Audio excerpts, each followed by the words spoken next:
जय श्री कृष्ण। राधे राधे दोस्तों आज मैं आप लोगों को लड्डू गोपाल की एक ऐसी चौंका देने वाली बिल्कुल सत्य लीला कथा सुनाऊंगी जिसे सुनकर आप सभी आश्चर्यचकित हो जाओगे।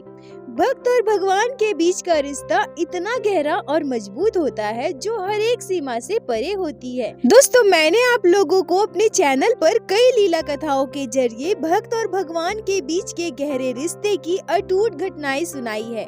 और जब भी कोई भक्त किसी दूसरे भक्त के साथ घटी लड्डू गोपाल के अटूट रिश्ते की लीला कथा सुनता है तो उस भक्त का विश्वास अपने ठाकुर जी, अपने लड्डू गोपाल पर और भी गहरा हो जाता है।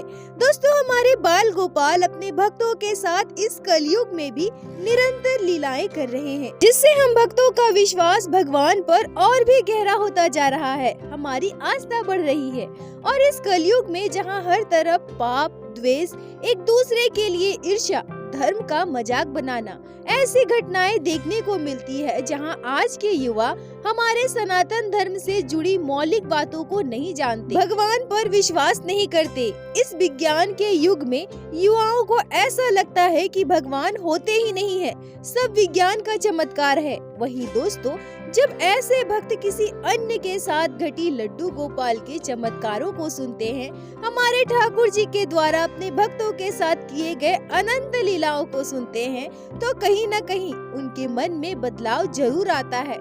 वो यह समझ पाते हैं कि कलयुग में भी भगवान है और चमत्कार भी होते हैं। दोस्तों, मैं अपने वीडियो के जरिए एक छोटा सा प्रयास करती हूँ कि आप भक्तों के साथ घटी हुई सत्य घटनाओं को अपने चैनल पर सभी भक्तों के साथ शेयर करूं। और अगर उसे सुनकर किसी एक के मन में भी जरा भी बदलाव आता है तो वो मेरे लिए सबसे बड़ी उपलब्धि होगी। आप सभी जो अभी इस वीडियो को देख रहे हैं और भक्ति लड्डू गोपाल चैनल के सभी सब्सक्राइबर का दिल से धन्यवाद, जो आप सभी अपने साथ घटी लड्डू गोपाल की लीला कथाओं को हमारे साथ शेयर करती हैं।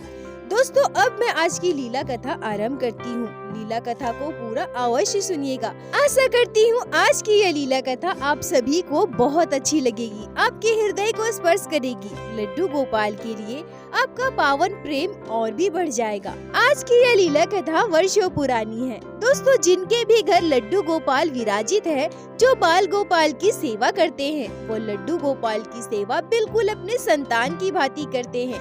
उनके हर एक छोटी छोटी जरूरतों का ध्यान रखते हैं। मौसम के अनुसार कपड़े, मौसम के अनुसार जल, मौसम के अनुसार भोग का भी ध्यान रखते हैं। आज की यह लीला कथा एक वृद्ध मैया की है जो लड्डू गोपाल की परम भक्त थी। उनके घर छोटे से बाल गोपाल विराजित थे। इस जगत संसार में उस बूढ़ी मैया का उनके छोटे से बाल गोपाल के अलावा और कोई नहीं था। वो वर्षों से अपने लड्डू गोपाल को अपना संतान, अपना सर्वस्व मानकर उनकी सेवा करती थी। बिल्कुल एक शिशु की भांति अपने लड्डू गोपाल का ध्यान रखती थी। पर दूसरी ओर वो बूढ़ी मैया बहुत ही गरीब थी। भिक्षा मांगकर वो अपना जीवन यापन करती थी। भिक्षा मांगकर उन्हें जो भी मिलता था उसी से वो अपने भोजन का प्रबंध करती थी और अपने लड्डू गोपाल को भोग भी लगाती थी। वो गांव की गलियों में घूम घूम कर ठाकुर जी के नाम का भजन किया करती थी, ठाकुर जी के नाम का गुणगान करती थी। पूरे गांव में सभी को यह मालूम था कि बूढ़ी मैया ठाकुर जी की परम भक्त हैं, लड्डू गोपाल की सेवा करती है। और बूढ़ी मैया के इसी भाव को देखकर सभी बूढ़ी मैया का सम्मान भी करते थे। ठाकुर जी की भक्ति, लड्डू गोपाल की सेवा में बूढ़ी मैया का जीवन ऐसे ही व्यतीत हो रहा था। लड्डू गोपाल के साथ साथ बूढ़ी मैया बिहारी जी से भी बहुत प्रेम करती थी। लड्डू गोपाल के साथ साथ बूढ़ी मैया बिहारी जी से भी बहुत प्रेम करती थी। उनके घर की दूरी वृंदावन से काफी दूर थी। इस वजह से वो बूढ़ी मैया हमेशा बिहारी जी के दर्शन करने तो नहीं जा पाती थी, परंतु बूढ़ी मैया का एक नियम था। वो प्रत्येक महीने कम से कम एक बार बांके बिहारी जी के दर्शन करने के लिए जरूर जाया करती थी और वो अपने लड्डू गोपाल को अपने साथ लेकर जाती थी। दोस्तों, हम सभी को पता है कि ठंड के मौसम में वृंदावन में बहुत ज्यादा ठंड पड़ती है। जैसे हम अपने घर पे विराजित लड्डू गोपाल को ऊनी वस्त्र पहनाते हैं, ठीक उसी तरह से बिहारी जी को भी ऊनी वस्त्र धारण करवाई जाती है, क्योंकि हमारे बिहारी जी राधा कृष्ण की युगलवाल स्वरूप के रूप में विराजित है। छोटे शिशु रूपी बांके बिहारी जी को किसी प्रकार का कष्ट ना हो, इसलिए बिहारी जी के हर एक छोटी छोटी जरूरतों का ध्यान रखा जाता है, उनकी सेवा की जाती है। दूर दूर से बहुत सारे भक्त बिहारी जी के चरणों में अनेकों भेंट अर्पण करते हैं। बूढ़ी मैया के घर में छोटे से लड्डू गोपाल विराजित थे। ठंड का मौसम आते ही बूढ़ी मैया ने सोचा कि मैं अपने लड्डू गोपाल के लिए एक सुंदर सा ऊनी पोशाक बनाऊंगी। भिक्षा मांगकर बूढ़ी मैया को जो थोड़े अनाज मिले थे, बूढ़ी मैया ने उस सारे दिन के अनाज को बेच दिया और उसी से ऊन खरीद कर लेकर आई। अपने छोटे से बाल गोपाल के लिए सुंदर सा ऊनी स्वेटर बनाया। अपने लड्डू गोपाल को ऊनी वस्त्र पहनाकर मैया आज बहुत प्रसन्न थी। तभी अगले ही पल बूढ़ी मैया के मन में यह विचार आया कि मेरे बांके बिहारी जी वो भी तो शिशु रूप में है ना, मुझे वृंदावन जाना है, बांके बिहारी जी के दर्शन करने हैं और इस बार मैं अपने हाथों से एक सुंदर सा चादर बनाकर बांके बिहारी जी को भेंट करूंगी। बिहारी जी मेरे हाथों से बने हुए चादर को धारण करेंगे। यह ख्याल आते ही बूढ़ी मैया खुशी से झूम उठी। पर ये क्या, दूसरे ही पल बूढ़ी मैया उदास हो जाती है। वो सोचने लगती है कि मेरे लड्डू गोपाल तो बहुत छोटे हैं, उनका पोशाक बनाने के लिए मुझे बहुत कम ऊन की आवश्यकता थी, जिसका प्रबंध तो मैंने किसी तरह से कर लिया। पर बिहारी जी के चादर बनाने के लिए तो मुझे बहुत सारे ऊन की आवश्यकता है और मेरे पास तो बिल्कुल भी पैसे नहीं है। अगर मैं भिक्षा मांगकर अनाज बेचकर उस पैसे से ऊन लाकर बिहारी जी के लिए चादर बनाऊंगी तो ऐसा करने में मुझे बहुत समय लग जाएगा। अब मैं क्या करूं? अपने बांके बिहारी जी के लिए चादर कैसे बनाऊं? यह सोचते ही बूढ़ी मैया बहुत उदास हो जाती है। तभी उनका ध्यान उनके खुद के ऊनी स्वेटर पर जाती है। अपने ऊनी स्वेटर को देखकर बूढ़ी मैया प्रसन्न होकर सोचने लगती है कि मेरे पास बिहारी जी के चादर बनाने के लिए कोई ऊन नहीं है तो क्या हुआ, मेरे पास पैसे नहीं है तो क्या हुआ, मेरे पास यह पुराना स्वेटर है ना, मैं इस स्वेटर को खोल दूंगी और इसी ऊन से अपने बिहारी जी के लिए अपने हाथों से एक सुंदर सा चादर बनाऊंगी। बूढ़ी मैया ने जैसा सोचा वैसा ही किया। उन्होंने अपना पूरा स्वेटर खोल दिया और उस ऊन के गोले बना लिए और अपने बिहारी जी के लिए चादर बनाना प्रारंभ कर दी। अभी बूढ़ी मैया ने चादर बनाना प्रारंभ ही किया था कि एक के बाद एक उनके आगे समस्याएं आती जा रही थी। जैसे ही बूढ़ी मैया ने बिहारी जी के लिए चादर बनाना प्रारंभ किया, उनके मन में अचानक से यह दुविधा आ गई कि अरे, मैं बिहारी जी के लिए चादर कैसे बनाऊंगी? उनके लिए कितना बड़ा चादर बनाने की आवश्यकता है यह तो मुझे पता ही नहीं है। बिहारी जी का नाप तो मेरे पास है ही नहीं। अब मैं चादर कैसे बनाऊंगी? अब मैं क्या करूं? मैं तो बिहारी जी को अपने हाथों से चादर बनाकर भेंट नहीं कर पाऊंगी। अगर मुझे नाप का पता नहीं चला तो फिर मैं अपने हाथों से चादर बनाकर बिहारी जी को भेंट कैसे कर पाऊंगी? यह सोचते ही बूढ़ी मैया की आंखों से आंसू आ गए। तभी अगले ही पल बूढ़ी मैया अपने हाथ जोड़ लेती है, अपने बिहारी जी के सुंदर छवि की कल्पना करने लगती है। आंखें बंद करके नम आंखों से बिहारी जी से कहती है कि हे मेरे बांके बिहारी, मैं आपके लिए चादर बना रही हूँ, मुझे आपका नाप नहीं पता। हे मेरे नटखट कन्हैया, हे मेरे बांके बिहारी, अब आप ही मेरे हाथों से अपने हिसाब से अपने नाप का चादर बनवा लेना। और फिर वह बूढ़ी मैया अपने हाथों से बिहारी जी के लिए एक चादर बनाकर तैयार कर देती है। चादर पूरा होते ही बूढ़ी मैया की खुशी का ठिकाना नहीं था। अब वह एक भी पल व्यर्थ किए बिना अपने लड्डू गोपाल को गोद में लेकर वृंदावन के लिए निकल जाती है। मन ही मन बूढ़ी मैया बहुत प्रसन्न थी कि आज मैंने अपने हाथों से बिहारी जी के लिए चादर बनाया है। मैं अपने बिहारी जी को अपने हाथों से बना हुआ चादर भेंट करूंगी। पर वृंदावन पहुंचकर बांके बिहारी जी के मंदिर पहुंचकर बूढ़ी मैया देखती है कि आज मंदिर में बहुत भीड़ है। बहुत सारे धनी व्यक्ति वहां उपस्थित है जो बिहारी जी के लिए सुंदर सुंदर महंगे महंगे चादर ऊनी वस्त्र लेकर आए हैं। ये सब देखकर बूढ़ी मैया बहुत दुखी हो जाती है। उनका हृदय भर आता है। वो मन ही मन सोचने लगती है, मेरे बांके बिहारी जी बहुत दयालु है, मैं उन्हें इस पुराने ऊन से बना हुआ चादर भेंट करूंगी तो मेरे बिहारी जी को कोई आपत्ति नहीं होगी। पर क्या पुजारी जी मेरे पुराने स्वेटर के खुले हुए पुराने ऊन की चादर बिहारी जी को भेंट करेंगे? यहाँ तो सभी भक्त महंगे महंगे सुंदर सुंदर ऊन से बने हुए चादर, ऊनी वस्त्र लेकर आए हैं, कितने सारे सामान लेकर आए हैं। क्या उन सब के बीच पुजारी जी मेरे पुराने ऊन से बने हुए चादर को बिहारी जी को भेंट करेंगे? तभी बूढ़ी मैया सोचती है कि मैं इतने प्यार से बिहारी जी के लिए यह चादर बनाई हूँ, मैं पुजारी जी को दे देती हूँ। अगर बिहारी जी की इच्छा रही, पुजारी जी ने चाहा तो वो मेरा बनाया हुआ चादर बिहारी जी को जरूर भेंट करेंगे। मंदिर में उस दिन काफी भीड़ थी। बूढ़ी मैया ने उस पुरानी ऊन से बने हुए चादर को पुजारी जी के हाथ में दे दिया और उनसे कहा, पुजारी जी ये चादर मैंने बहुत ही प्यार से बिहारी जी के लिए बनाया है, आप कृपया करके बिहारी जी को ये चादर भेंट कर देना। भीड़ इतनी ज्यादा थी कि एक जगह कोई व्यक्ति ज्यादा देर खड़ा भी नहीं हो पा रहा था। पुजारी जी कुछ जवाब दे पाते, बूढ़ी मैया से कुछ बोल पाते, उससे पहले ही बूढ़ी मैया वहाँ से जा चुकी थी। बूढ़ी मैया बहुत दुखी थी, उनका हृदय बहुत भावुक हो रहा था। वो मन ही मन सोच रही थी कि मैंने कितने प्रेम से बिहारी जी के लिए चादर बनाई है, पर इतने सुंदर सुंदर ऊनी वस्त्र के बीच क्या पुजारी जी मेरे पुराने ऊन से बने हुए चादर को बिहारी जी को अर्पण करेंगे? दुखी मन से बूढ़ी मैया मंदिर से बाहर चली जाती है और उसी दिन पुजारी जी के साथ एक अद्भुत घटना घटती है, जिसे सुनकर आप सभी के रोंगटे खड़े हो जाएंगे।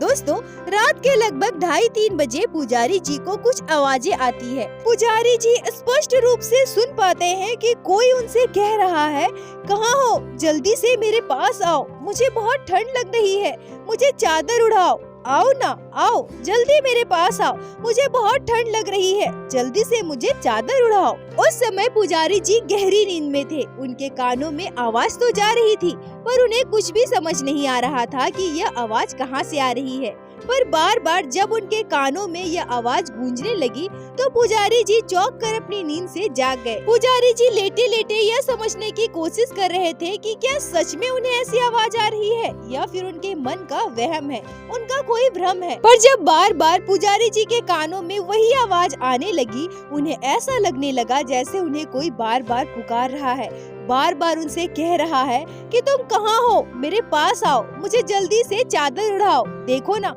मुझे कितनी ठंड लग रही है। लगातार ऐसी आवाजें सुनने के बाद अब पुजारी जी खुद को रोक नहीं पाए। वो तुरंत अपने बिस्तर से उठकर खड़े हो गए और उस आवाज का अनुसरण करते हुए, उस आवाज का पीछा करते हुए वो सीधा बिहारी जी के बंद पट के आगे आकर खड़े हो गए। ध्यान लगाकर सुनने लगे तो पुजारी जी के रोंगटे खड़े हो गए। पुजारी जी यह समझ गए कि यह आवाज कहीं और से नहीं, बिहारी जी के मंदिर के अंदर से आ रही है। पुजारी जी खुद को रोक नहीं पाए और उन्होंने तुरंत मंदिर का पट खोल दिया। बिहारी जी के मंदिर का पट खुलते ही पुजारी जी की आंखें फटी की फटी रह गई। वो आश्चर्यचकित हो गए, यह क्या, आज तो बिहारी जी को वो चादर देना भूल ही गए थे। पुजारी जी की आंखें नम हो गई। वो सोचने लगे कि मुझसे आज इतनी बड़ी गलती कैसे हो गई। मैंने तो आज ठाकुर जी को चादर ही नहीं दिया और मैं वहाँ आराम से चादर ओढ़कर अपने बिस्तर पर सो रहा हूँ। मेरे बिहारी जी को कितनी ठंड लग रही होगी, इसलिए उन्होंने आज स्वयं मुझे पुकारा, मुझसे चादर की मांग कर रहे हैं। पुजारी जी पूरे घटनाक्रम को अच्छे से समझ गए और उस दिन भक्तों के द्वारा लाए गए सुंदर सुंदर महंगे महंगे चादर, ऊनी वस्त्र लाकर बिहारी जी के आगे रख दिया और हाथ जोड़कर बिहारी जी के आगे नतमस्तक होकर पुजारी जी कहने लगे, हे मेरे बाके बिहारी, ये आपके लिए चादर और ऊनी वस्त्र है, आप इन्हें स्वीकार कीजिए और आराम से अपने शयन में जाइए, निद्रा लीजिए। यह कहकर पुजारी जी पुनः अपने बिस्तर पर सोने के लिए आ गए। तभी घटती है एक और चौंका देने वाली घटना, आश्चर्यचकित घटना। पुजारी जी के बिस्तर पर जाते ही उनके कानों में फिर से बिहारी जी की आवाज आने लगती है। बिहारी जी फिर से उनसे चादर की मांग करने लगते हैं। बिहारी जी पुजारी जी से कहते हैं, मुझे बहुत ठंड लग रही है, तुम कहाँ हो, मेरे पास आओ, मुझे चादर दो, मुझे मेरे मैया का लाया हुआ चादर चाहिए, मेरे मैया का लाया हुआ चादर दे दो, मुझे ठंड लग रही है, मुझे मेरी मैया का चादर दे दो। अब पुजारी जी बर्फ की भांति जम गए थे। इस घटना से वो निःशब्द थे। उन्हें समझ में नहीं आ रहा था कि उनके साथ क्या हो रहा है। अब वो क्या करेंगे? बिहारी जी कौन से चादर की मांग कर रहे हैं? बिहारी जी को कौन सा चादर चाहिए? वो किस मैया के द्वारा लाए गए चादर की मांग कर रहे हैं? पुजारी जी के दोनों आँखों से अश्रु बह रहे थे। उन्हें ऐसा लग रहा था कि ठंड में ठिठुरते हुए मेरे बाके बिहारी जी मुझसे चादर की मांग कर रहे हैं, पर अब मैं क्या करूं? उन्हें तो मैंने चादर और ऊनी वस्त्र भेंट किया है, पर बिहारी जी उसे स्वीकार क्यों नहीं कर रहे हैं? मेरे बिहारी जी किस मैया के चादर की मांग कर रहे हैं? तभी अचानक से पुजारी जी के मन में उस बूढ़ी मैया का विचार आता है। ऐसा लगता है मानो किसी ने यह बात अचानक से पुजारी जी के मन में डाली हो। पुजारी जी इन सारी बातों को सोचते हैं कि कहीं मेरे बिहारी जी उस बूढ़ी मैया के द्वारा लाए गए चादर की मांग तो नहीं कर रहे, जो पुराना सा चादर उस बूढ़ी मैया ने बिहारी जी के लिए भेंट किया था। यह बात मन में आते ही पुजारी जी बिना वक्त गवाए तुरंत उठकर वहां से भागे और स्टोर रूम की ओर जाने लगे। मैया के द्वारा लाए गए पुराने चादर को पुजारी जी ने अलग करके यह सोचकर रख दिया था कि इस पुराने चादर को वो बिहारी जी को भेंट नहीं करेंगे, और शायद इसलिए बिहारी जी बार बार उस बूढ़ी मैया के द्वारा लाए गए पुराने चादर की मांग कर रहे थे। पुजारी जी को अपनी गलती का एहसास था। पुजारी जी दौड़कर जाते हैं और स्टोर रूम से उस चादर को लेकर आते हैं। बिहारी जी के मंदिर में जाकर बिहारी जी को अच्छे से वह चादर उड़ा देते हैं। अपने हाथ जोड़कर आंखें बंद करके आंखों में अश्रु लिए पुजारी जी बिहारी जी के आगे नतमस्तक होकर माफी मांगते हैं। उनसे कहते हैं, हे मेरे बाके बिहारी, मुझे क्षमा कर दीजिए। मुझे अपनी गलती का एहसास है। आपके लिए तो कुछ भी महंगा सस्ता नहीं है। आप तो भक्त के प्रेम से रीझ जाते हैं। आपके लिए भक्त के द्वारा भेंट किया गया हर एक वस्तु मूल्यवान है। मैं यह भूल गया था, समझ नहीं पाया था, इसलिए आज मुझसे इतना बड़ा पाप हुआ है, इतनी बड़ी गलती हुई है। हे मेरे बाके बिहारी, मुझे क्षमा कर दीजिए। अब मुझसे कभी भी ऐसी गलती दोबारा नहीं होगी। इसके बाद जब पुजारी जी अपनी आंखें खोलते हैं और बिहारी जी के दिव्य स्वरूप के दर्शन करते हैं, तो उन्हें ऐसा महसूस होता है कि उस बूढ़ी मैया के द्वारा लाए गए उस पुराने चादर को ओढ़कर बिहारी जी परम सुख की अनुभूति कर रहे हैं। बिहारी जी खिलखिलाकर हंस रहे हैं। बिहारी जी को इतना प्रसन्न देखकर पुजारी जी को भी बहुत खुशी मिलती है, उन्हें संतुष्टि मिलती है। अगले ही दिन पुजारी जी बिहारी जी के इस अद्भुत घटना के बारे में सभी को बताते हैं। इस आश्चर्य करने वाली घटना को सुनकर सभी स्तब्ध थे, सभी के रोंगटे खड़े हो गए। आज बिहारी जी ने इतनी बड़ी लीला की है। भक्त के द्वारा दिए गए उस छोटे से भेंट को, पुराने ऊन से बने हुए उस चादर को बिहारी जी ने प्रसन्नता के साथ धारण किया है, उसे स्वीकार किया है। दोस्तों, भगवान के लिए महंगा सस्ता कुछ भी नहीं होता। भगवान तो आपके प्रेम के भूखे हैं, आपके भाव के भूखे हैं। बस आपकी भक्ति उस बूढ़ी मैया की तरह होनी चाहिए, निस्वार्थ, निश्चल। और यह तभी होगा जब आप अपने सेवा के बदले अपने ठाकुर जी से किसी भी तरह की कोई अपेक्षा नहीं रखेंगे और निस्वार्थ भाव से अपने लड्डू गोपाल की सेवा करेंगे। एक बात हमेशा याद रखिए दोस्तों, भगवान हम सबके पिता हैं, और क्या कभी एक पिता अपने बच्चों के साथ कुछ गलत कर सकता है? नहीं ना। तो जब आपके पिता आपके साथ गलत नहीं कर सकते हैं, तो हमारे ठाकुर जी तो इस त्रिलोक के स्वामी हैं, इस जगत के पिता हैं। वो हमारे साथ गलत कैसे कर सकते हैं? ठाकुर जी ने जब यह जीवन दिया है तो इसके साथ क्या करना है यह ठाकुर जी को पता है। इसलिए हमें अपने जीवन के बारे में सोचने की आवश्यकता नहीं है। हमारे लिए सोचने के लिए हमारे परम पिता हमारे ठाकुर जी हैं। हम वहीं तक सोच पाते हैं जहाँ तक हमारी समझ जाती है, हम वहीं तक देख पाते हैं जहाँ तक हमारी दृष्टि जाती है। पर इस अनंत कोटि, इस अनंत ब्रह्मांड के स्वामी हमारे ठाकुर जी, भगवान श्री कृष्ण हमारे घर पर विराजित हमारे लड्डू गोपाल, वहाँ तक देखते हैं जहाँ हमारे जीवन की अंतिम सांसें हैं। अगर हमारे लिए सोचने के लिए इस सृष्टि के पालनहार भगवान श्री कृष्ण हमारे बाल गोपाल हैं, हमारे ठाकुर जी हैं, तो भला हमें अपने लिए कुछ मांगने की क्या आवश्यकता है। आज की इस लीला कथा के जरिए हमें भक्त और भगवान के बीच के एक अटूट प्रेम का प्रमाण मिलता है। इसलिए दोस्तों, बस अपने ठाकुर जी की भक्ति करिए, उनकी सेवा कीजिए और मेरे साथ एक बार प्रेम से कहिए, बोलो बाके बिहारी लाल की जय, लड्डू गोपाल की जय, जय जय श्री राधे। दोस्तों, यदि आप लोगों को आज की यह लीला कथा अच्छी लगी हो, आपके हृदय को स्पर्श की हो, तो कृपया वीडियो को लाइक करके अपने दोस्तों के साथ शेयर अवश्य करें। जिससे बाकी भक्त भी लड्डू गोपाल की इस अद्भुत लीला कथा को श्रवण कर सके और हमारे चैनल को सब्सक्राइब करें, जिससे प्रतिदिन आप लोग हमारे चैनल पे श्री बांके बिहारी श्री लड्डू गोपाल की लीला कथा सुन सके। दोस्तों, यदि आपके जीवन में घटी हो कोई भी चमत्कारी घटना या लड्डू गोपाल ने कभी भी की हो कोई भी लीला जिसे आप हम सभी के साथ शेयर करना चाहते हैं, तो कृपया हमें इंस्टाग्राम पे मैसेज करें। हम आपसे कांटेक्ट करेंगे और आपकी उस लीला कथा को हमारे चैनल पे बाकी सारे भक्तों के साथ शेयर अवश्य करेंगे। लड्डू गोपाल की कृपा आप पर और आपके पूरे परिवार पर बनी रहे। राधे राधे दोस्तों।